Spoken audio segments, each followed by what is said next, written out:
Teachers அனைவருக்கும் வணக்கம். கொஞ்சம் ஃபர்ஸ்ட் டைம்ங்கிறதுனால கனெக்ட் பண்றதுக்கு டிலே ஆயிடுச்சு. அதனால மன்னிக்கவும். சார் பேசுறது கேக்குதா? சார் தெளிவா இருக்கு, நீங்க கன்டினியூ பண்ணுங்க. Okay sir, thanks. ஸோ இப்போ நம்ம ஆன்லைன் கிளாஸ்ல என்எம்எம்எஸ்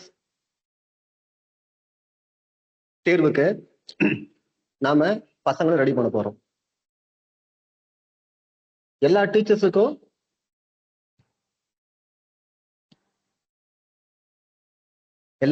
முதற்கண் வணக்கத்தை தெரிவித்துக் கொள்கிறேன். இந்த கிளாஸ்ல நம்ம ஆன்லைன்ல பசங்களுக்கு எந்த மாதிரியான ஒரு அப்ரோச் கொடுக்கலாம், மோட்டிவேஷன் கொடுக்கலாம் அப்படின்னு சொல்லிட்டு எனக்கு தெரிஞ்ச சில விஷயங்களை உங்களோட நான் பகிர்ந்துக்க போறேன்.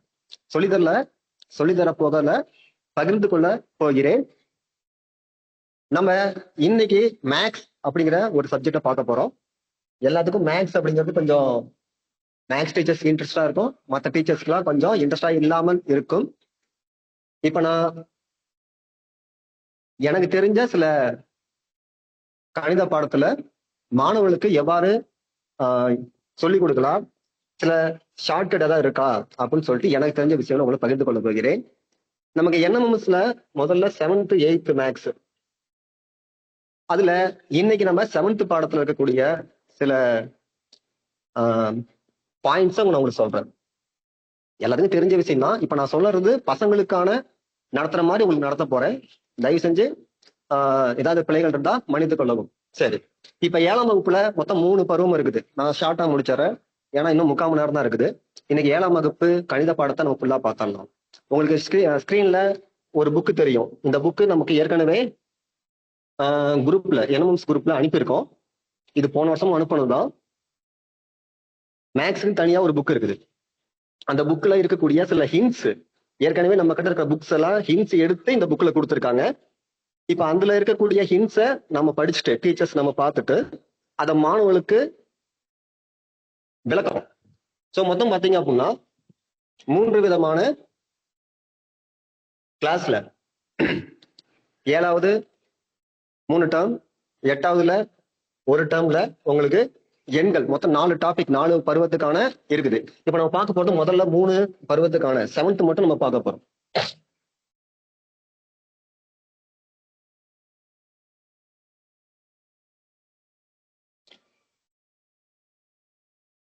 பருவம் 1ல நம்ம ஃபர்ஸ்ட் பார்க்க போறது என்னன்னு சொல்லி பாத்தீங்கன்னா இயல் எண்கள். மாணவர்களுக்கு முதல்ல இயல் எண்கள், எண்களினுடைய வகைகளை நம்ம பிரிச்சு காட்டிடலாம். அது எல்லாருக்கும் தெரிஞ்ச விஷயம் தான், 6th இருந்தே படிச்சுட்டு இருப்பான். ஸோ இயல் எண்கள்லாம் என்ன அப்படின்னு சொல்லி பாத்தீங்கன்னா, நம்ம இயல்பாக எண்ணக்கூடிய எண்கள். ஒரு கிளாஸ்ல எத்தனை பேர் இருக்காங்க, எத்தனை மரம் இருக்குது, எத்தனை பால் இருக்குது அப்படின்னு சொல்லி நம்ம இயல்பா எண்ணக்கூடிய எண்களை முதல்ல நம்ம 1ல தான் ஸ்டார்ட் பண்ணுவோம். தட் இஸ் இயல் எண்கள் 1ல இருந்து ஸ்டார்ட் ஆகும். இதை நம்ம ஃபர்ஸ்ட் நம்ம 6th சொல்லி கொடுத்தாச்சு, பசங்களுக்கு தெரியும். இதுல சில ஹிண்ட்ஸ் என்ன இருக்குன்னு சொல்லி பாத்தீங்கன்னா, மிக சிறிய இயல் எண் எதுன்னு சொல்லி பாத்தீங்கன்னா 1. அதை நம்ம பசங்களுக்கு நம்ம சொல்லி கொடுத்தலாம். ஏன்னா இந்த இயல் எண் அப்படிங்கிற ஒரு வீட்டுக்குள்ள அல்லது கூண்டுக்குள்ள இருக்கக்கூடிய எண்கள்ல மிக சிறிய எண் 1. அதை நம்ம ஒரு சின்ன ஹிண்ட்ஸ் மாதிரி சொல்லி கொடுத்தலாம். அதே மாதிரி முழுக்கல்ல இந்த இயல் எண்ல ஒரு நம்பர் மிஸ் ஆகுது, 0. அப்ப அந்த 0வை சேர்க்கும் பொழுது நமக்கு என்ன கிடைக்குது, ஒரு நம்பர் முழுசாகுது. ஸோ முழு எண்கள். அதுல ஸ்டார்ட் ஆகக்கூடிய நம்பர் பாத்தீங்கன்னா 0. இப்ப இதுல ஒரு சின்ன கேள்வி. சோ மிகச்சிறிய இயல் எண் அண்ட் மிகச்சிறிய முழு எண் என்ன அப்படின்னு சொல்லி பசங்களுக்கு கேட்கும் பொழுது பசங்க கொஞ்சம் இன்ட்ரெஸ்ட் ஆவாங்க, மோட்டிவேஷன் ஆவாங்க. அது மட்டும் இல்லாம இப்ப நம்ம பாக்குறது எல்லாமே பிளஸ் எண்கள், மிகை எண்கள். அப்ப மிகை எண்கள் மட்டும்தான் இருக்குதா அப்படின்னு பாத்தீங்கன்னா கிடையாது. மிகை எண்கள் இருந்துச்சுன்னா அடுத்ததா அதுக்கு ஆப்போசிட் குறையெண்கள் கண்டிப்பாக இருக்கும். குறையெண்கள் மட்டும் இல்லாமல் குறையெண்ணும் மிகை எண்ணும் இல்லாமல் இருக்கக்கூடிய ஒரு எண் 0, அதுவும் நமக்கு இருக்கும். இது எங்க சார் நம்ம பார்க்கலாம் அப்படின்னு சொல்லி பாத்தீங்கன்னா, என்கோட்ல நம்ம கவனிக்க முடியும். என்கோட்ல சாதாரணமா இந்த முழுக்களை நம்ம சொல்லிடலாம். இந்த முழுக்கள்லயே நமக்கு இயல் எண்களும் வந்துருது, முழு எண்களும் வந்துருது, முழுக்களும் வந்துருது. இந்த என்கோட்டை நம்ம காமிச்சு நம்ம பசங்களுக்கு ஈஸியா முழுக்களுக்குள்ள இயல் எண்கள் முழு எண்கள் இருக்குதுன்னு சொல்லி நம்ம சொல்லி கொடுத்துடலாம்.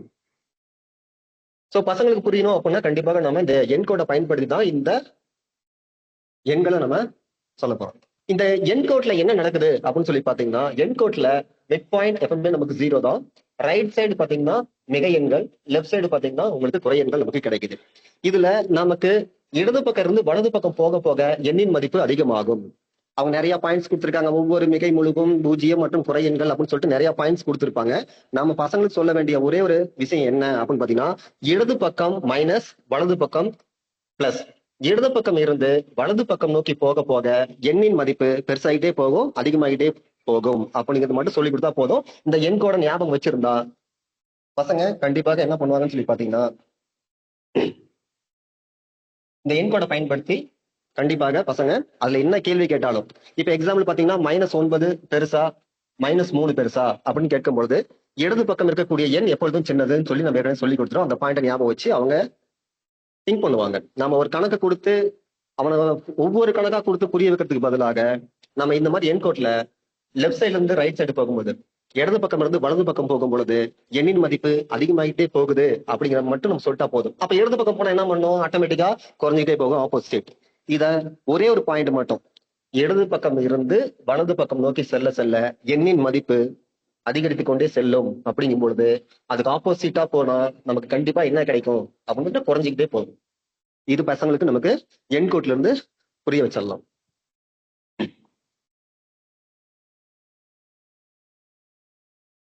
அடுத்து பாத்தீங்கன்னா முழுக்களின் கூட்டல்.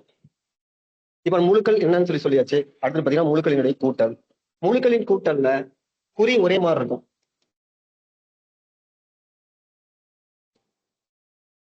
அடுத்து குறி மாறி மாறி இருக்கும். இந்த ரெண்டு விஷயம் மட்டும் தான் இருக்கு. கூட்டல்ல குறி ஒரே மாதிரி இருக்கும், குறி மாறி மாறி இருக்கும். இப்ப குறி ஒரே மாதிரி இருந்தா அந்த எண்களை கூட்டி போட வேண்டும். அந்த குறியை நம்ம போட்டுக்கலாம். அது எந்த நம்பரா இருந்தாலும் சரி, எல்லாத்துக்கும் கூட்டல் கணக்கு தெரியும் பசங்களுக்கு. இப்ப எண் மாறி மாறி இருந்தால் என்ன பண்ணலாம் அப்படின்னு பாத்தீங்கன்னா, பெரிய நம்பர்ல இருந்து சின்ன நம்பரை கழிச்சு போடணும் அப்படிங்கிறத மட்டும் கொஞ்சம் பிராக்டிஸ் கொடுக்கணும். கொடுக்கும்பொழுது நமக்கு என்ன கிடைக்குதுன்னு பாத்தீங்கன்னா, பெரிய நம்பர்ல இருந்து சின்ன நம்பரை கழிச்சு போடும் பொழுது, பெரிய நம்பர்ல இருந்து சின்ன நம்பர் எப்ப குறி மாறி மாறி இருக்கும் பொழுது பெரிய நம்பர்ல இருந்து சின்ன நம்பர் கழிச்சு போட்டா நமக்கு பெரிய நம்பர் 8, சிறிய நம்பர் 7, அதுல கழிச்சு போட்டா 1. அப்ப இங்க ஒரு குறி போடணும். அது என்ன குறின்னு சொல்லி பாத்தீங்கன்னா, பெரிய நம்பர் என்ன குறியில் இருக்குதோ அந்த குறியை நம்ம போடணும். இது நம்ம முழுக்களினுடைய கூட்டல் அப்படிங்கிற டாபிக்ல சிம்பிளா 2 ஸ்டெப்ல சொல்லி கொடுத்துடலாம். குறி ஒரே மாதிரி இருந்தால் அவங்க நிறைய கொடுத்துருப்பாங்க, அதெல்லாம் நமக்கு தேவையில்லாத விஷயம். நமக்கு பசங்களுக்கு 2 ஸ்டெப். குறி ஒரே மாதிரி தான் கூட்டி போடு, குறி மாறி மாறி இருந்தா பெரிய நம்பர் இருந்து சின்ன நம்பரை கழிச்சு போட்டு பெரிய நம்பருடைய குறியை எடுத்து போடு அப்படின்னு நம்ம சொல்லிக்கிட்டே இருக்கும்போது பசங்களுக்கு அது காதுல வாங்கிட்டு கண்டிப்பாக அவனுக்கு அது மைண்ட்ல நிற்கும். அடுத்தது முழுக்களின் கழித்தல் அப்படின்னு சொல்லி வரும்போது முழுக்களை அப்படியே நம்மளால கழித்து போட முடியாது. இது ஒரு பாயிண்ட். என்ன பாயிண்ட்? முழுக்களின் கழித்தலை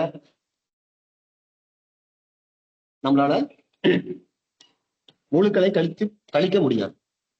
அப்ப முழுக்களை கழிக்க முடியாதுன்னா கணக்கு கொடுத்துருக்காங்களே, கழிச்சு போடு அப்படின்னு சொல்லி கொடுத்துருக்காங்க. அப்ப என்ன சார் பண்ணலாம் அப்படின்னு சொல்லி பார்க்கும் பொழுது, இந்த முழுக்களின் கழித்தலை நம்ம முதல்ல கணக்கா மாத்திட்டு அதுக்கப்புறம் நம்ம என்ன பண்ணலாம், கூட்டல் கணக்கை போட்டு முடிச்சிடலாம்.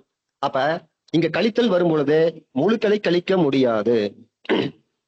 இப்ப முழுக்களை கழிக்க முடியாதப்ப கழிச்சுதான் ஆகணும்.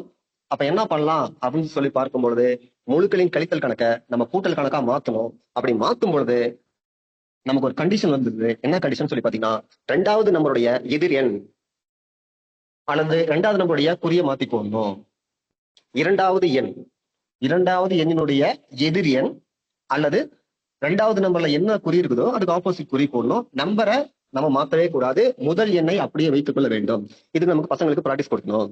சோ பிராக்டிஸ் கொடுக்க கொடுக்கதான் இந்த முழுக்களின் கழித்தல் அவனுக்கு ஞாபகத்துல நிற்கும்.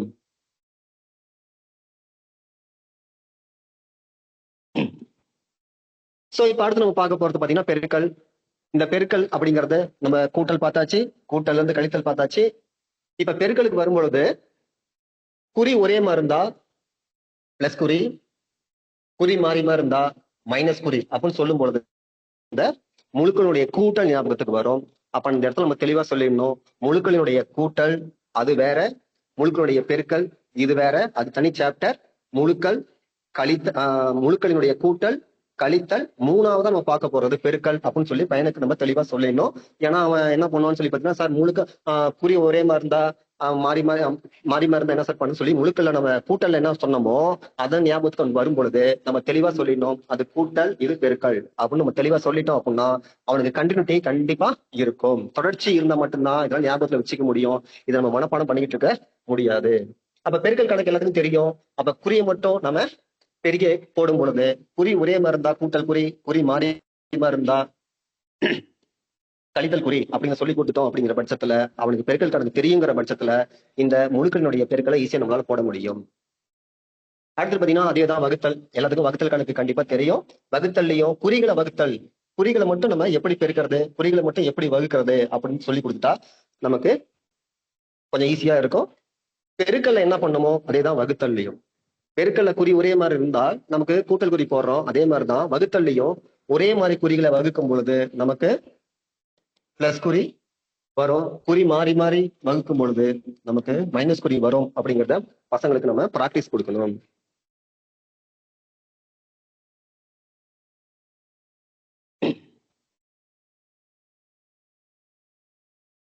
குறிப்பா ஒரு ஹிண்ட்ஸ் மாதிரி நம்ம சொல்றோம். என்ன ஹிண்ட்ஸ் அப்படின்னு பாத்தீங்கன்னா, எந்த ஒரு நம்பரையும் நாம ஜீரோவால வகுக்க முடியாது.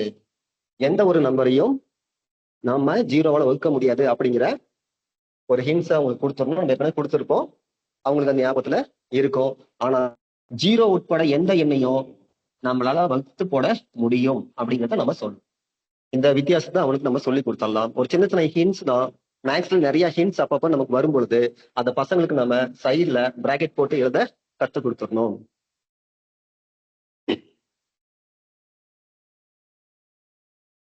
நெக்ஸ்ட் நம்ம பார்க்க போறது முழுக்களினுடைய பண்புகள். மொத்தம் 3 வகையான பண்புகள் இருக்கு. அடைவு பண்பு. இந்த பண்பு எங்க வருது, எதை பொறுத்து நம்ம பண்பு சொல்றோம் அப்படின்னு சொல்லி பாத்தீங்கன்னா, 2 எண்களை கூட்டும் பொழுது, 2 எண்களை கழிக்கும் பொழுது, 2 எண்களை பெருக்கும் பொழுது, 2 எண்களை வகுக்கும் பொழுது சில பண்புகள் நமக்கு கிடைக்கும். அந்த பண்புகளை கூட்டல்ல நம்ம செக் பண்ண சொல்லலாம், கழித்தல செக் பண்ண சொல்லலாம், பெருக்கல்ல செக் பண்ண சொல்லலாம், வகுத்தல செக் பண்ண சொல்லலாம். இப்ப முழுக்களை நம்ம கூட்டி போடுறோம். ஃபர்ஸ்ட் கணக்கு அதை நடத்திருக்கோம். அந்த கூட்டி போடும் பொழுது நமக்கு 4 விதமான பண்புகள் நமக்கு கிடைக்குது. அதுல முதல் பண்பு அடைவு பண்பு. இந்த அடைவு பண்பு எங்க பாக்குறோம் அப்படின்னு சொல்லி பார்த்தீங்கன்னா, கூட்டும் பொழுது. எதை கூட்டும் பொழுது? முழுக்களை கூட்டும் பொழுது நம்ம பார்க்கறோம். சோ கூட்டுவதற்கு நமக்கு 2 நம்பர்ஸ் தேவைப்படுது. அந்த 2 எண்கள் எங்க இருந்து எடுக்கிறோம் அப்படின்னு சொல்லி பார்த்தீங்கன்னா, முழுக்கள்ல இருந்து எடுக்கிறோம். சோ முழுக்கள்ல இருந்து எடுக்கும் பொழுது நமக்கு கூட்டல்ல அடைவு பண்பு என்ன சொல்லுது? அடைவு பண்புனா அடைஞ்சிருக்குது, ஒரு கூண்டுக்குள்ள அடைஞ்சிருக்குது. எந்த கூண்டுக்குள்ள அடைஞ்சிருக்குது அப்படின்னு சொல்லி பாத்தீங்கன்னா, முழுக்கள் அப்படிங்கிற கூண்டுக்குள்ள அடைஞ்சிருக்கு. அந்த கூண்டுக்குள்ள என்ன இருக்குது? 0 இருக்கும், பிளஸ் எண்கள் இருக்கும், மைனஸ் எண்கள் இருக்கும். இந்த கூண்டுக்குள்ள அடைஞ்சிருக்குது. எது சார் அடைஞ்சிருக்குது அப்படின்னு சொல்லி கேட்டா, 2 நம்பரை, இந்த கூண்டுக்குள்ள இருந்து 2 நம்பரை எடுத்துக்கணும். எனி 2 நம்பர்ஸ் பிளஸ் நம்பர் இருந்தா கண்டிப்பா முழுக்கல்ல குறி போட்டு நம்பர் போட்டு பிராக்கெட் போட்டு சொல்லணும். இதுதான் முழுக்கள். ஒரு முழுவை நம்ம எப்படி எழுதணும் அப்படின்னு சொல்லி பாத்தீங்கன்னா, இந்த 3மே இருக்கணும். ஒரு முழு அப்படிங்கிற எண்ணை எப்படி எழுதுறது அப்படின்னு பாத்தீங்கன்னா, 2 நம்பர்ஸ், அதுக்கப்புறம் குறி, அதுக்கப்புறம் பிராக்கெட். இது போட்டதான் நமக்கு ஒரு முழு கிடைக்குது. அப்ப ஒரு முழுவை எடுத்துக்கிறோம். அந்த முழு 2 முழுக்களை எடுத்துக்கொண்டு கூட்டும் பொழுது நமக்கு என்ன கிடைக்குது அப்படின்ட்டு ஒரு ஆன்சர் கிடைக்கும். ஏன்னா ஏற்கனவே கூட்டி போட்டிருக்கோம். அப்படி கூட்டி போடும்போது நமக்கு ஒரு ஆன்சர் கிடைக்கும். அந்த ஆன்சர் அந்த கூண்டுக்குள்ள இருந்துச்சுன்னா அது அடைஞ்சிருக்குது, அந்த கூண்டுக்குள்ளேயே அடைஞ்சிருக்குது, அடைவு பண்புன்னு சொல்லிடலாம். அதே மாதிரி கழிச்சு போடும்போது ஒரு ஆன்சர் கிடைக்கும், பெருக்கி போடும்போது ஒரு ஆன்சர் கிடைக்கும், வகுத்து போடும்போது ஒரு ஆன்சர் கிடைக்கும். கண்டிப்பாக இது எல்லாமே அந்த கூண்டுக்குள்ளே இருக்குதா அப்படின்னு சொல்லி பாத்தீங்கன்னா, கூட்டல்ல அடைவு பண்பு நிறைவு செய்கிறது, கழித்தல்ல அடைவு பண்பு நிறைவு செய்கிறது, பெருக்கல்ல அடைவு பண்பு நிறைவு செய்கிறது. இந்த 3 என்பது கூட்டல், கழித்தல், பெருக்கல்ல நிறைவு செய்யும். ஆனா வகுத்தல்ல நிறைவு செய்யாது அப்படிங்கறத நம்ம ஏற்கனவே நடத்தியிருப்போம். அது அவங்களுக்கு நம்ம நடத்தும் போது ஞாபகத்துல கண்டிப்பாக வரும். ஏன்னா இந்த 8வதுல படிக்கிற பையன் விகிதமுறு எண்களின் இதே பண்பை நம்ம பார்க்க போறோம். சோ விகிதமுறு எண்கள்ல அடைவு பண்பு, பரிமாற்று பண்பு, சேர்ப்பு பண்பு அப்படின்னு சொல்லி பார்க்கும் பொழுது, அவன் 7th படிச்ச இந்த முழுக்களினுடைய அடைவு பண்பு, முழுக்களினுடைய பரிமாற்று பண்பு, சேர்ப்பு பண்பு அவனுக்கு ஞாபகத்துல கண்டிப்பா வரும். இப்ப அடுத்து நம்ம பார்க்க போற பண்பு என்னன்னு பார்த்தீங்கன்னா, பரிமாற்று பண்பு. பரிமாற்றம் என்பது பரிமாறிக்கொள்வது. இந்த பக்கம் இருந்து அந்த பக்கம், அந்த பக்கம் இந்த பக்கம் மாறி பரிமாறிக்கொள்வதுதான் பரிமாற்று பண்பு அப்படின்னு சொல்லிட்டு நம்ம ஏற்கனவே பசங்களுக்கு சொல்லி கொடுத்துருப்போம். சோ இதுவும் பாத்தீங்கன்னா கூட்டல்ல, கழித்தல்ல, பெருக்கல்ல, வகுத்தல்ல என்ன பண்ணுது அப்படின்னு சொல்லி இந்த பண்பை செக் பண்றோம். பரிமாற்று பண்பு. கூட்டி போடும் பொழுது பண்பு நிறைவு செய்யும் கண்டிப்பாக முழுக்கல்ல. ஆனா அதை மாத்தி கழிக்கும் பொழுது, பரிமாற்றி கழிக்கும் பொழுது, லெப்ட் சைடு ரைட் சைடு மாத்தி கழிக்கும் பொழுது நமக்கு பண்பு நிறைவு செய்யாது. அப்ப இந்த பரிமாற்று பண்பு எங்கெங்க மட்டும் நிறைவு செய்யும் பாத்தீங்கன்னா, கூட்டல் மற்றும் பெருக்கல்ல மட்டும்தான் நிறைவு செய்யும். கழித்தலையும் வகுத்தலையும் நிறைவு செய்யாது பரிமாற்று பண்பு. சோ பரிமாற்று பண்பு கூட்டல்லையும் பெருக்கல்லையும் மட்டும்தான் நிறைவு செய்யும் அப்படிங்கறத நம்ம பசங்களுக்கு கொஞ்சம் ஞாபகப்படுத்தணும். அடுத்து பார்த்தீங்கன்னா சேர்ப்பு பண்பு அதே மாதிரிதான் 7th நம்ம பார்த்தது தான் ஏற்கனவே. சேர்ப்பு பண்பு என்பது நம்ம 3 நம்பர் எடுத்துக்கிறோம். இப்ப அடைவு பண்புனா என்ன அப்படின்னு பாத்தீங்கன்னா, அடைவு பண்பு, பரிமாற்று பண்பு, சேர்ப்பு பண்பு, இந்த 3 பண்புக்கு சில வித்தியாசங்கள் இருக்குது. இந்த அடைவு பண்பு என்பது 2 எண்களை மட்டும் நம்ம எடுத்துக்கிறோம். ஏதாவது 2 முழுக்களை எடுத்துக்கிறோம். அந்த முழுக்கள் எதுக்குள்ள இருக்குன்னு சொல்லி பாத்தீங்கன்னா அந்த கூண்டுக்குள்ள இருக்கும். சோ 2 நம்பர்ஸை மட்டும் நம்ம எடுத்துக்கிறோம். ஆனா அடுத்தது பரிமாற்று பண்பு அப்படின்னு சொல்லி பார்க்கும்போது அங்கேயே 2 நம்பர் தான் எடுத்துக்கிறோம். ஆனா அந்த இடத்துல left hand side, right hand side அப்படின்னு சொல்லிட்டு 2 பக்கம் நமக்கு கிடைக்குது. இதுதான் வித்தியாசம். பசங்களுக்கு சொல்லி கொடுத்தோம். சோ அடைவு பண்பு என்பது என்னன்னா, லெஃப்ட் சைடு ரைட் சைடு இருக்காது, 2 நம்பர் எடுத்துக்கிறோம். ஆனா பரிமாற்று பண்புல அதே 2 நம்பர் எடுத்துக்கிறோம். ஆனா இந்த இடத்துல பாத்தீங்கன்னா left hand side, right hand side இருக்கும். அதே மாதிரிதான் left hand side, right hand side சேர்ப்பு பண்புல இருக்கும். ஆனா இந்த பண்புல நம்ம 3 எண்களை எடுத்துக்கொண்டு அதை கூட்டுறோம், கழிக்கிறோம், பெருக்கிறோம், வகுக்கிறோம். இங்க மாத்தி மாத்திலாம் நம்ம கூட்டவே கிடையாது. வரிசையா தான் கூட்டம். ஏ பி சி, ஏ பிளஸ் பி பிளஸ் சி, ஏ பிளஸ் பி பிளஸ் சி. இந்த இடத்துல பாத்தீங்கன்னா ஃபர்ஸ்ட் லெஃப்ட் ஹேண்ட் சைடுல கடைசி 2 நம்பரை கூட்டிட்டு அதுக்கப்புறம் 3வது நம்பரை கூட்டுறோம். இன்னொரு பக்கம் பாத்தீங்கன்னா ஃபர்ஸ்ட் 2 நம்பரை கூட்டிட்டு அடுத்த நம்பரை கூட்டுறோம். அப்படி கூட்டும் பொழுது சேர்ப்பு பண்பு கூட்டல்ல நிறைவு செய்யும், பெருக்கல்ல நிறைவு செய்யும். அப்ப பரிமாற்று பண்புலயே நிறைவு செய்யாத கழித்தல் சேர்ப்பு பண்புலையும் நிறைவு செய்யாது. அதே மாதிரி பரிமாற்று பண்புலயே வகுத்தல்ல நிறைவு செய்யாத அந்த பண்பு, சேர்ப்பு பண்பு வகுத்தல்ல நிறைவு செய்யாது. இதை பசங்களுக்கு நம்ம சொல்லி கொடுத்துறோம். சோ மொத்தம் 3 பண்புகள் நம்ம பார்த்திருக்கிறோம். அந்த 3 பண்புகள் கூட்டல், கழித்தல், பெருக்கல், வகுத்தல் 4லயும் பார்த்திருக்கிறோம். இப்ப 4வதா பாத்தீங்கன்னா ஒரு பண்பு பங்கீட்டு பண்பு. இந்த பங்கீட்டு பண்பு என்பது எதுல இருக்குன்னு சொல்லி பாத்தீங்கன்னா பெருக்கல்ல மட்டும்தான் பங்கீட்டு பண்பு இருக்கும். சோ பெருக்கலின் மீது நம்ம பங்கீட்டு பண்பை பார்க்கணும். சோ பெருக்கி போடுறோம். எங்க சார் பெருக்கி போறோம் அப்படின்னு பாத்தீங்கன்னா வெளியே பெருக்கி போறோம். பிராக்கெட்குள்ள இருக்கிறதுல பாத்தீங்கன்னா பிளஸ் இருக்கும், பிராக்கெட்குள்ள இருக்கிறது பாத்தீங்கன்னா மைனஸ் இருக்கும். அப்ப என்ன சொல்றாங்க, இது என்னன்னு பாத்தீங்கன்னா கூட்டலின் மீது பெருக்கலின் பங்கீட்டு பண்பு, கழித்தலின் மீது பெருக்கலின் பங்கீட்டு பண்பு, கூட்டல், கழித்தல், அதன் மீது பங்கீட்டு பண்பு. இதை நம்ம கொஞ்சம் வரிசையா சொல்லி கொடுத்துட்டோம் அப்படின்னா பசங்களுக்கு கண்டிப்பா ஞாபகத்துல நிற்கும். அடுத்து பார்க்க போறது கூட்டல் சமணி. சமணினா என்ன அப்படின்னு சொல்லி பசங்களுக்கு சொல்லி கொடுத்துருப்போம் ஏற்கனவே. ஒரு எண்ணுடன் எந்த எண்ணை கூட்டினால் அதே எண் நமக்கு கிடைக்கும்.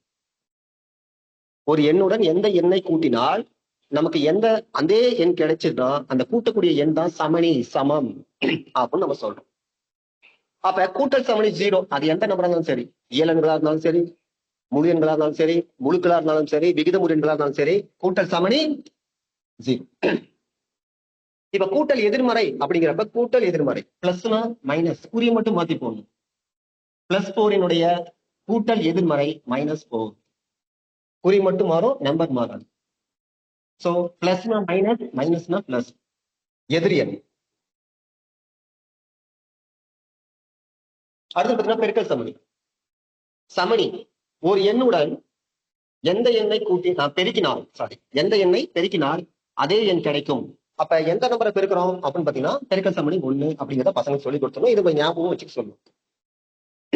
அதே மாதிரி பெருக்கல் எதிர்மறை என்பது கூட்டல் எதிர்மறையில குறி மாறுற மாதிரி பெருக்கல் எதிர்மறையில குறி மாறாது. அதற்கு பதிலாக எண்ணானது தலைகளாக மாறிவிடும். ஏன்னா எந்த நம்பருக்கு பகுதியிலையும் 1 இருக்கிறதா அர்த்தம். அனைத்து முழுக்களும் விகிதமுறு எண்கள் அப்படிங்கறத நம்ம பசங்களுக்கு சொல்லி கொடுத்திருப்போம். அப்ப ஒரு நம்பர் இருக்குது அப்படின்னா அதன் பகுதியில எப்பவுமே 1 மறைஞ்சிருக்குது. அது இல்லைன்னா கூட நம்ம போட்டுக்கலாம். ஒரு எண் எழுதுறோம் அப்படின்னா அந்த எண்ணில் என்னென்ன மறைஞ்சிருக்குது அப்படின்னு சொல்லி பசங்களை நம்ம சொல்லி கொடுத்துடணும். சோ பகுதியில எப்பவுமே 1 மறைஞ்சிருக்கும், முன்னாடி கூட்டல் மறைஞ்சிருக்கும், அடுத்து பாத்தீங்கன்னா அடுக்குல 1 அப்படிங்கிறது மறைஞ்சிருக்கும். அப்படிங்கறத நம்ம இந்த 3 விஷயங்கள் மறைஞ்சிருக்கும் ஒரு நம்பர் எழுதும் பொழுது.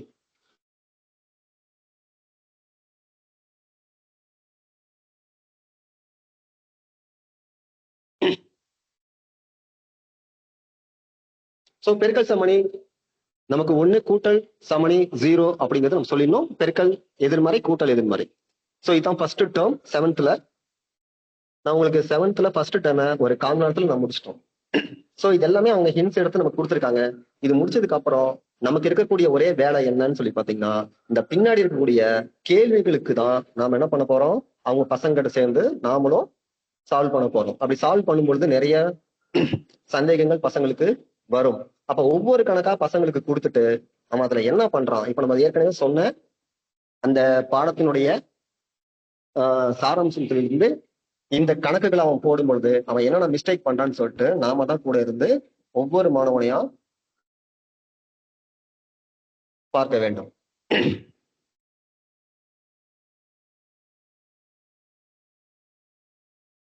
இப்ப அடுத்து நம்ம என்ன பார்க்க போறோம் அப்படின்னு பாத்தீங்கன்னா 7வது 2வது பருவம். இந்த 2வது பருவத்துல நமக்கு என்ன கொடுத்திருக்காங்க எண்ணியல் அப்படிங்கிற பாடத்துல அப்படின்னு சொல்லி பார்க்கும்பொழுது நமக்கு தசம எண்களுடைய இடம் மதிப்பு தசம எண்கள் கொடுத்திருக்காங்க. இப்ப தசம எண்களை பத்தி நம்ம பார்க்க போறோம். சோ முதல் பருவத்துல நம்ம முழுக்களை பார்த்தோம். 2வது பருவத்துல நம்ம தசம எண்களை பார்க்க போறோம். இந்த தசம எண்களுடைய தசம புள்ளி எப்படி ஒரு எண் கோட்ல நடுப்புள்ளி நடுவுல இருக்குதோ, நடுப்புள்ளி 0வா இருக்குதோ, அந்த மாதிரி இந்த தசம எண்ல தசம புள்ளி என்பது நடுவுல இருக்கும். சோ தசம புள்ளிக்கு ரைட் சைடு, தசம புள்ளிக்கு லெஃப்ட் சைடு. லெஃப்ட் சைட்ல இருக்கக்கூடிய எல்லாமே முழு எண்கள். அது வழக்கமா நம்ம எப்படி சொல்லுவோம், ஒன்றுகள், பத்துகள், நூறுகள், 1000, 10,000, லட்சம், 10 லட்சம், கோடி, 10 கோடி அப்படியே போயிட்டே இருக்கும். சோ இப்ப நம்ம ரைட் சைட்ல பார்க்கும் பொழுது நமக்கு முதல்ல வரக்கூடியது இந்த ஒன்றுகள் அப்படிங்கிறத விட்டுட்டு பசங்களுக்கு ஞாபகம் வச்சுக்கிறது அப்படின்னு சொல்லி பார்த்தா இதுவும் ஒரு எண்கோடு தான். இந்த எண்கோட்ல ரைட் சைடு வரும் பொழுது அந்த ஒன்றுகள் அப்படிங்கிறத விட்டுட்டு மீதி இருக்கக்கூடிய அடுத்ததா இருக்கக்கூடிய 10 ஒன்றுகள், அதுக்கப்புறம் 100, 10, 100, 1000, 10,000, லட்சம். இந்த பக்கம் நம்ம இப்படி போகும் பொழுது அந்த 10 ஒன்றுகள்லாம் என்ன அப்படிங்கிறத பசங்களுக்கு நம்ம கொஞ்சம் விளக்கமா சொல்லி கொடுக்கணும். 10 ஒன்று என்பது ஒரு பொருளை 10ஆக வெட்டி 10ஆக பிரித்து 10ஆக சமமாக பிரிக்க வேண்டும். ஒரு பொருளை 10ஆக பிரித்து சமமாக வெட்டி அல்லது 100ஆக வெட்டி அல்லது 1000 வெட்டி 10,000 வெட்டி அதுல ஒரு பங்கை கொடுப்பது 10 ஒன்று, 100 ஒன்று, 1000 ஒன்று, 10,000 ஒன்று அப்படிங்கறத நம்ம சொல்லிடணும். இது முழுசு கிடையாது. அப்ப இந்த 10 ஒன்று என்பதை விட 100 ஒன்று சின்னதா இருக்கும், 1000 ஒன்று சின்னதா இருக்கும், 10,000 ஒன்று சின்னதா இருக்கும். அப்படி இந்த பக்கம் ரைட் சைடு போக போக என்ன ஆயிட்டே போகுதுன்னு சொல்லி பாத்தீங்கன்னா சின்னதாயிட்டே போகுது அப்படிங்கறத நமக்கு அந்த தசம எண் அப்படிங்கறத சொல்லணும். சோ ஒரு தசம எண் கொடுத்திருக்காங்க 3678.219. இதுல 1, 10, 100, 1000 இங்க பாத்தீங்கன்னா 2 பெருசு, அதை விட 1 அப்படிங்கிற அந்த இடத்துல இருக்கக்கூடிய அந்த இடம் மதிப்பு அந்த இடத்துல என்ன இருக்குது அது சின்னது. அதுக்கப்புறம் 100 ஒன்று அப்படிங்கிற இடத்துல 1 இருக்குது, 10 ஒன்று, 100 ஒன்று, 1000 ஒன்று அப்படிங்கிற இடத்துல நமக்கு 9 இருக்குதுன்னு சொல்லி கொடுக்கும். அப்ப இது என்ன பண்றாங்க அப்படின்னு பாத்தீங்கன்னா 3 இலக்கங்கள் இருக்கு, 3 தசம இடங்கள் இருக்குது புள்ளிக்கு அப்புறம் 2, 1, 9. அதை சேர்த்து படிச்சா நமக்கு 219 கிடைக்குது. அப்ப அந்த 219 என்ன அப்படின்னு பாத்தீங்கன்னா ஒரு பொருளை 1000 பிரிச்சு 10 ஒன்று, 100 ஒன்று, 1000 ஒன்று ஒரு பொருளை 1000 வெட்டி அதுல உங்களுக்கு 219 பகுதிகளை கொடுக்குறாங்க அப்படின்னு சொல்லி அர்த்தம் நம்ம சொல்லணும். சோ இது எப்படி எழுதலாம் அப்படின்னு பாத்தீங்கன்னா நம்ம சொல்லிட்டோம், எழுத்துல சொல்லிட்டோம் 10 ஒன்று, 100 ஒன்று, 1000 ஒன்றுன்னு சொல்லிட்டோம். அதை எழுதும் பொழுது 10 ஒன்று, 100 ஒன்று, 1000 ஒன்று அப்படிங்கிற ஒரு பின்னத்தை நம்ம சொல்லணும். ஒரு பின்னத்தை எழுதும் போது நம்ம என்ன பண்ணுவோம் அப்படின்னு பாத்தீங்கன்னா 89 10.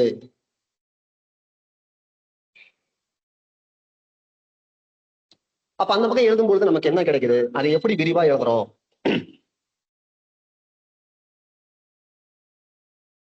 அப்படிங்கிறத நமக்கு ஃபர்ஸ்ட்ல இருந்து கொஞ்சம் சொல்லி கொடுத்துட்டா கொஞ்சம் பரவாயில்லையா இருக்கும். அடுத்து பாத்தீங்கன்னா இந்த 100 இந்த 100ங்கிறத எப்படி அடுக்கு வடிவத்துல எழுதலாம், 1000 எப்படி அடுக்கு வடிவத்துல எழுதலாம், 10 எப்படி அடுக்கு வடிவத்துல எழுதலாம் அப்படிங்கிறத நம்ம பசங்களுக்கு சொல்லணும். அப்படி சொல்லும் பொழுது நமக்கு 10 சோ எந்த ஒரு நம்பருடைய அடுக்குல 0 வந்தாலும் அதனுடைய வேல்யூ 1. அதை நம்ம பசங்களுக்கு நம்ம சொல்லி கொடுத்துடணும். இதை நம்ம கொஞ்சம் ஹிண்ட்ஸ் அப்பப்ப சைட்ல வரக்கூடிய சில விஷயங்கள் நமக்கு ஹிண்ட்ஸ் மாதிரி பசங்களை எழுத சொல்லிடணும். இப்ப பகுதியில வரும் பொழுது என்ன நடக்குதுன்னு சொல்லி பாத்தீங்கன்னா, பகுதியில வரும்பொழுது அதை நமக்கு மைனஸ் அடுக்குல மைனஸ் குறி போட்டு நம்ம போற மாதிரி இருக்குது. சோ 2 0 இருக்குது. 100 எப்படி எழுதலாம்? 10 எழுதலாம்.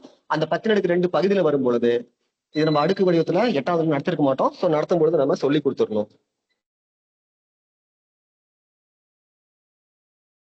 அது பகுதியிலிருந்து தொகுதிக்கு போகும் பொழுது மைனஸா மாறும். அதே மாதிரி தொகுதியிலிருந்து பகுதிக்கு வரும்பொழுது அடுக்கு மட்டும் பிளஸ்ஸா மாறும். தலைகீழி. சோ தலைகீழியா மாத்தும் பொழுது அடுக்கானது குறி மாறி மாறி வரும். பிளஸ் மைனஸா மாறும், மைனஸ் பிளஸ்ஸா மாறும். அடுத்து பார்க்க போறது மெட்ரிக் இனமாற்றி. இந்த மெட்ரிக் அளவைகள் அப்படிங்கிறது நமக்கு கொஞ்சம் பசங்களுக்கு புரியுறது கொஞ்சம் கஷ்டமான விஷயமா தான் இருக்கும். இதை நம்ம ஒரு சின்ன ஹிண்ட்ஸ் மாதிரி ஃபர்ஸ்ட் மெட்ரிக் அளவைகளை நாம பசங்களை படிக்க சொல்லிடலாம். அது என்ன சொல்லுது அப்படின்னு சொல்லி பாத்தீங்கன்னா,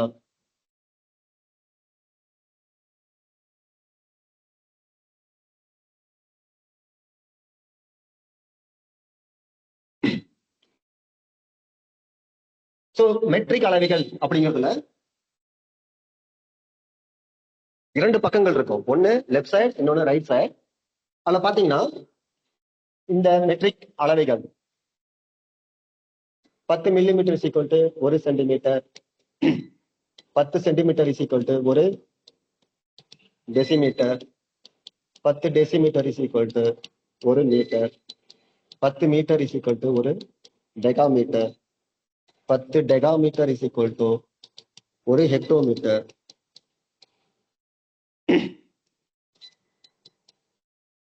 1 கிலோமீட்டர். இவ்வளவுதான் வாய்ப்பாடு. சோ பாத்தீங்கன்னா 1 2 3 4 5 6 6 லைன் தான் இருக்குது. இத பசங்களை ஃபர்ஸ்ட் நம்ம படிக்க சொல்லிட்டோம் அப்படின்னா எந்த ஒரு கணக்கையும் நம்மளால ஈஸியா போட முடியும். அது எப்படின்னு சொல்லி பாத்தீங்கன்னா, கேள்வி எப்படி கேட்பாங்க அப்படிங்கிறப்ப ஒரு அலகுல இருந்து இன்னொரு அலகா எப்படி மாத்துறது, அதான் கேள்வி கேட்பாங்க. அதாவது 1 metre is equal to dash centimetre அப்படின்னு கேட்பாங்க.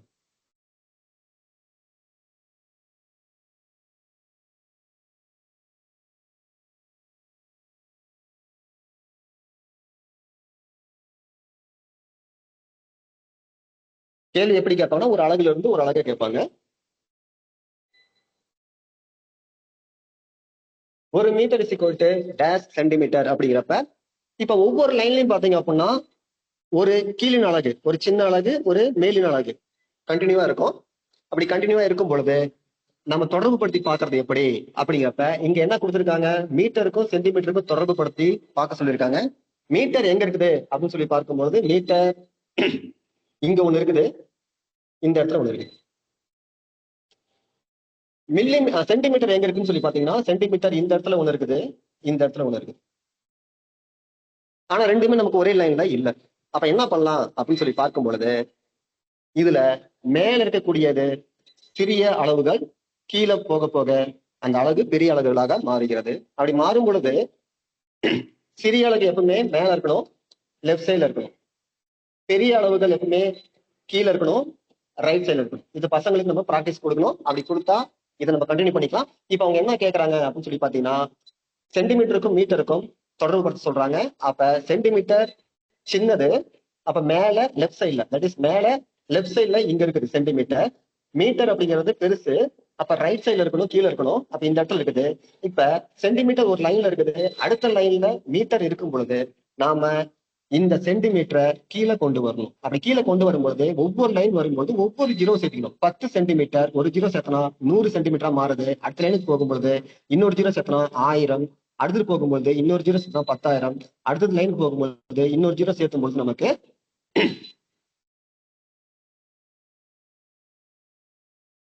ஒவ்வொரு ஜீரோ ஒவ்வொரு லைன் கீழே இருக்கும்போது நமக்கு ஒவ்வொரு ஜீரோ சேர்த்தும் போது இப்ப இந்த இடத்துல பாத்தீங்கன்னா சென்டிமீட்டர் 100 சென்டிமீட்டரா மாறிடுது. சோ சென்டிமீட்டர் மீட்டர் நம்ம தொடர்பு படுத்திட்டோம்.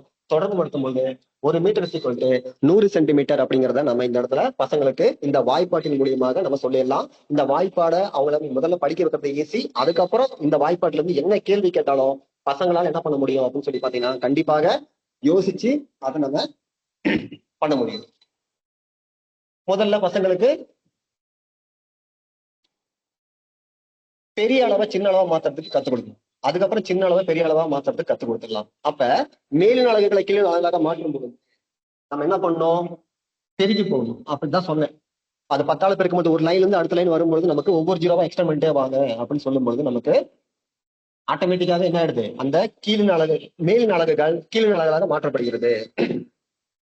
இப்ப அடுத்தது நம்ம என்ன பண்றோம் அப்படின்னு பாத்தீங்கன்னா, பசங்களுக்கு தசம எண்களை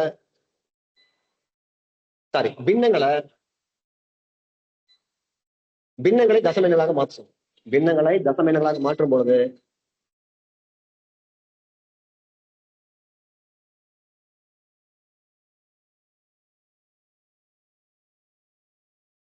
பின்னங்களை தசம எண்களாக மாற்றும் பொழுது இந்த கணக்கு நம்ம சொல்லிக் கொடுக்கணும்.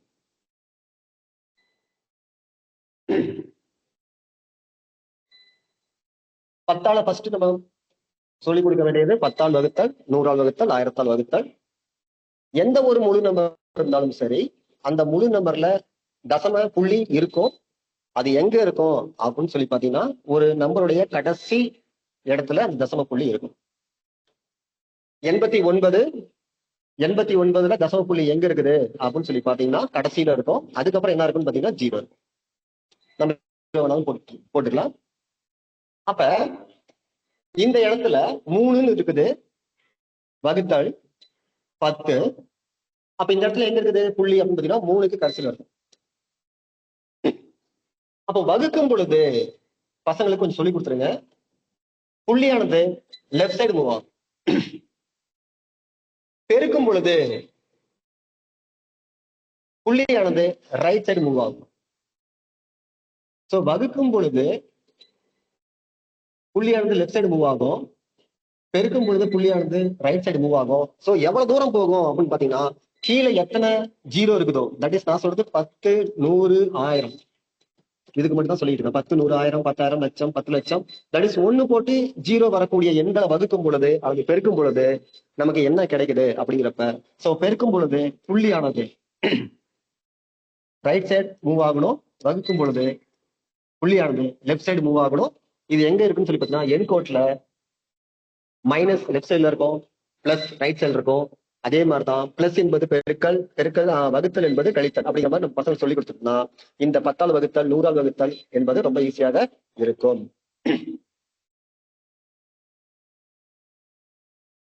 அடுத்து பாத்தீங்கன்னா தசம எண்களை பின்னங்களாக மாற்றுதல் அப்படிங்கிற ஒரு டாபிக் இருக்குது.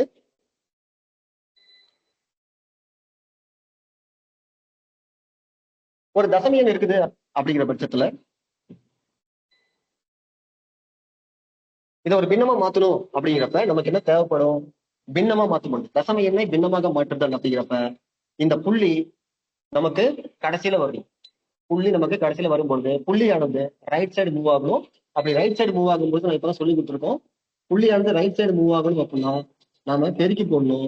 எதால பெருக்கி போடணும் அப்படின்னா, புள்ளியானது எத்தனை இலக்கங்கள் தாண்டி போகுது அப்படிங்கிறத நாம நோட் பண்ணணும். சோ புள்ளியானது 1, 2 எண்களை தாண்டி 2 இலக்கங்களை தாண்டி ரைட் சைடு மூவ் ஆகும் பொழுது நாம 100ஆல வகுத்து போடணும் அப்படிங்கிறத பசங்களுக்கு நம்ம ஞாபகத்துல வச்சுக்கிறதுக்கு பிராக்டிஸ் பண்ணணும்.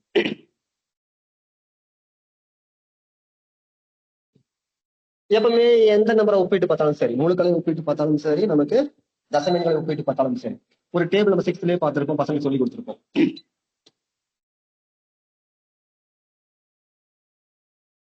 இந்த டேபிள் போடும்பொழுது நமக்கு 1, 10, 100, 1000, 10,000, லட்சம், 10 லட்சம், கோடி, 10 கோடி. அப்ப நம்ம 2 எண்களை ஒப்பிட்டு பார்க்கும்போது எப்பவுமே பெரிய தட் இஸ் லெஃப்ட் சைடு இருந்து ரைட் சைடு இலக்கங்களை நம்ம ஒப்பிட்டு பார்க்கணும். அதை சொல்லி கொடுத்துருவோம். அதேதான் இங்கேயும் நமக்கு தசம எண்களை ஒப்பிட்டு பார்க்கும் பொழுதும் நமக்கு அப்படிதான் ஒப்பிட்டு பார்க்குற மாதிரி பசங்க சொல்லி, எப்பவுமே எந்த எண்ணா இருந்தாலும் சரி, இடது பக்கம் இருந்து வலது பக்கம் நோக்கி செல்லும் பொழுது ஒவ்வொரு வரிசையா ஃபர்ஸ்ட் இந்த வரிசையை ஒப்பிட்டு பார்க்கணும், அடுத்தது இந்த வரிசையை ஒப்பிட்டு பார்க்கணும், அடுத்தது 10 லட்சம் வரிசையை ஒப்பிட்டு பார்க்கணும், அடுத்தது பாத்தீங்கன்னா லட்சம் வரிசையை ஒப்பிட்டு பார்க்கணும். இந்த ஒப்பிட்டு பார்க்கும் பொழுது நமக்கு எண்கள் மாறி இருந்தா எது பெருசு எது சின்னதுன்னு சொல்லி கண்டுபிடிச்சிடலாம். எண்கள் சமமாக இருந்தால் அடுத்த வரிசைக்கு நம்ம செல்லணும் அப்படிங்கிறது நம்ம ஏற்கனவே 6th சொல்லி கொடுத்துருக்கோம், 7th சொல்லி கொடுத்துருப்போம், இப்ப 8th நம்ம சொல்லி கொடுத்தோம் அப்படின்னா பசங்களுக்கு கண்டிப்பாக ஞாபகத்துல இருக்கும். அடுத்து தசம எண்களை எண்கோட்டில் குறித்தல். இப்ப நம்ம எண்கோட்டில் குறித்தல் என்பது என்னன்னு சொல்லி பாத்தீங்கன்னா, ஒரு பகுதியை 10ஆல பிரிச்சு நமக்கு சொல்லிக் கொடுக்குற மாதிரி கணக்கு கொடுத்துருக்காங்க. அதாவது ஒரு தசம எண்ணில முதல் இலக்கம் மட்டும்தான் நமக்கு சிலபஸ்ல கொடுத்திருக்காங்க. அதன்படி பாத்தீங்கன்னா இது என்னன்னு சொல்லி பாத்தீங்கன்னா 10 இந்த இடத்துக்கு என்ன பேருன்னு பாத்தீங்கன்னா 10 அப்ப 2க்கும் 3க்கும் இடைப்பட்ட அந்த கேப்ப, அந்த 1 சென்டிமீட்டர் கேப்ப நம்ம என்ன பண்றோம்னு சொல்லிட்டீங்கன்னா 10ஆ பிரிச்சு அதுல நம்ம எழுதும் பொழுது 2 முழு நம்ம முழுசா 2, அதுக்கப்புறம் ஒரு பொருளை எடுத்து மூன்றாவதாக ஒரு பொருளை எடுத்து அதை 10ஆ பிரித்து அதுல 4 பகுதியை நம்ம கொடுக்குறோம் அப்படிங்கறத நம்ம இந்த இடத்துல சொல்றோம். தட் இஸ் 2, 2க்கு அப்புறம் 1, 2, 3, 4, 2.4. அதை நம்ம பசங்களுக்கு சொல்லி தரணும்.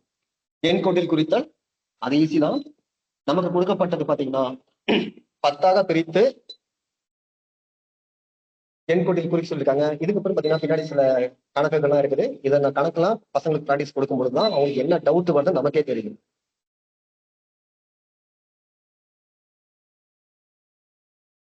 சார் ஐபன் சார் சார் வணக்கம். வணக்கம் சார். சார் போதுமா இல்ல போதுங்க சார். இன்னொரு 352 இன்னொரு ஆயிடுச்சு. பருவம் இருக்குது? இன்னொரு பருவங்களா? அது இருக்கட்டும் சார், நம்ம இதோட ஸ்டாப் பண்ணிக்கலாம். அதாங்க சார், ஏதாவது மணி டவுட் இருந்தா 3:55 கேட்க ஆகுது. சொல்லலாம்.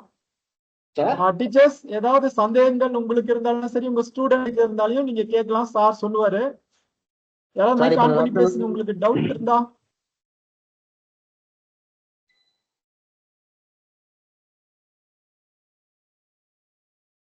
யார் பேச போறீங்க? யாராவது ஒரு மிடில் ஸ்கூல் ஆன் பண்ணி பேசுங்க மைக்க. உங்களுக்கு ஏதாவது டவுட் இருந்துச்சுன்னா உடனே பேசுங்க, மைக் ஆன் பண்ணி பேசுங்க. என்எம்எஸ் டெஸ்ட்ல மேக்ஸுக்கு பாத்தீங்கன்னா 20 மார்க் தான். ம் சாட்ல மேக்ஸுக்கு 20 மார்க் தான். அந்த 20 மார்க்ல நம்ம எந்த அளவுக்கு மார்க் எடுக்க வைக்க முடியுமோ அந்த அளவுக்கு ஷார்ட்கட்டா நம்ம சொல்லி கொடுத்துட்டு அந்த அளவுக்கு மேக்ஸ பசங்களை வந்து புரிஞ்சுக்கிட்டு எழுதினா போதும். இது ரொம்ப நம்ம மேக்ஸ்லயே பார்த்துக்கிட்டு இருந்தோம் அப்படின்னா நம்ம சயின்ஸும் சோசியல் சயின்ஸும் இங்க அடிப்படும். ஏன்னா அதுல 35 70 மார்க் வருது. இல்ல மேக்ஸ்ல பாத்தீங்கன்னா கண்டிப்பா 10 கேள்வி ஈஸியா தான் கேட்பாங்க. இப்ப நம்ம சொல்லி கொடுக்குற இந்த ஹிண்ட்ஸை வச்சு நம்ம பசங்களுக்கு சொல்லி கொடுக்கும்போது அது அவங்க ஏற்கனவே படிச்சதை வச்சு பார்க்கும் பொழுது 10 கேள்வி கண்டிப்பா ஈஸியா தான் கிடைக்கும். அந்த மீதி இருக்கக்கூடிய 10 கேள்வியை நம்ம எந்த அளவுக்கு அவங்களை ரைட் ஆக்குறோம், ட்ரை பண்றோம் அப்படிங்கறது நம்ம கொஞ்சம் பார்த்து தான் பண்ணணும். ஏன்னா மேக்ஸையே நம்ம வச்சு பார்த்துட்டு இருந்தோம் அப்படின்னா சயின்ஸும் சோசியல் சயின்ஸ் தான் முக்கியமா இருக்குது. 70 மார்க் இருக்குது, 35 மார்க் இருக்குது, அது நம்ம விட்டுருவோம்.